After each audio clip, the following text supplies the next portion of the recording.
पनवेल शहर पोलीस ठाण्याच्या हद्दीतील कुंडेवाहा येथे 25 ऑक्टोबर रोजी एका महिलेचा खून झाल्याची घटना उघडकीस आली होती। या प्रकरणी पनवेल शहर पोलीस ठाण्यात अज्ञात व्यक्तीविरोधात तक्रार दाखल करण्यात आली होती। वरिष्ठ पोलीस निरीक्षकांच्या मार्गदर्शनाखाली महिला पोलिसांच्या पथकाने जलद गतीने तपास सुरू करून अवघ्या 2 दिवसात आरोपी मोहम्मद समीर अन्सारी याला अटक केली। पनवेल पोलिसांच्या माहितीनुसार मृत महिलेने अन्सारी याच्याकडून 40,000 रुपये उधार घेतले होते। 24 ऑक्टोबर रोजी अन्सारी पैसे मागण्यासाठी तिच्या घरी गेला, मात्र महिलेने पैसे देण्यास नकार दिल्यामुळे संतापलेल्या अन्सारीने तिचा गळा दाबून खून केला। या घटनेने परिसरात खळबळ उडाली असून पुढील तपास पनवेल शहर पोलीस करत आहेत। बरोबर आहे। दिनांक 25 ऑक्टोबर 2025 रोजी सकाळी 11 वाजता पनवेल शहर पोलीस स्टेशन या ठिकाणी कुंडेवाहाळ गावामध्ये एका महिलेचा खून करण्यात आलेला आहे अशा प्रकारची बातमी प्राप्त झाली होती।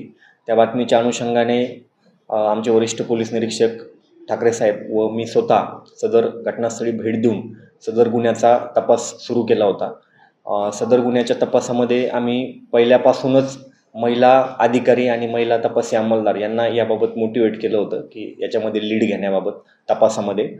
तर त्याप्रमाणे महिला अधिकारी व तपासी अंमलदार यांनी या गुन्ह्यामध्ये लीड घेऊन आमच्या मार्गदर्शनाखाली सदरचा गुन्हा हा 2 दिवसामध्ये उघडकीस आणलेला आहे। सदर गुन्ह्यातील आरोपी समीर अन्सारी वय 23 वर्ष हा मयत महिलेच्या घराच्या जवळच राहतो।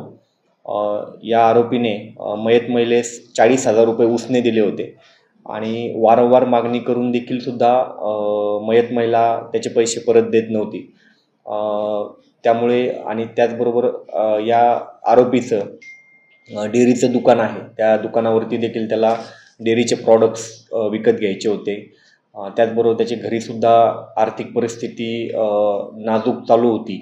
तर हे सर्व त्या आरोपीच्या डोक्यात होतं आणि दिनांक 24 ऑक्टोबर 2025 रोजी सायंकाळी 11 ते 11:30च्या दरम्यान हा आरोपी सदर महिलेस पैसे मागण्यासाठी तिच्या घरी गेला। सदर महिलेने उसने पैसे त्याला परत दिले नाही व काही दिवसात देते अशा पद्धतीचं तिने सांगितलं होतं, परंतु त्याला ते काही आवडलं नाही आणि उसने पैसे दिले नाही म्हणून सदर आरोपीने सदर महिलेचा गळा दाबून खून केला। सदर गुन्ह्याचा तपास हा आमचे महिला पोलीस अधिकारी सपोनी प्रज्ञा मुंडे, सपोनी सारिका धांजुर्णे, प्रियंका शिंदे व महिला अंमलदार यांनी सदर गुन्ह्याचा सुरुवातीपासूनच तपास केला। आरोपीला ताब्यात घेण्यापासून विविध संशयिताकडे विचारपूस करण्यापासून या सर्व गोष्टी आमच्या महिला तपासी पथकाने केलेल्या आहेत। त्याचबरोबर आरोपीला न्यायालयामध्ये प्रोड्यूस करणं इथपर्यंत आपल्या महिला पोलीस तपास पथकाने याच्यामध्ये तपास केलेला आहे।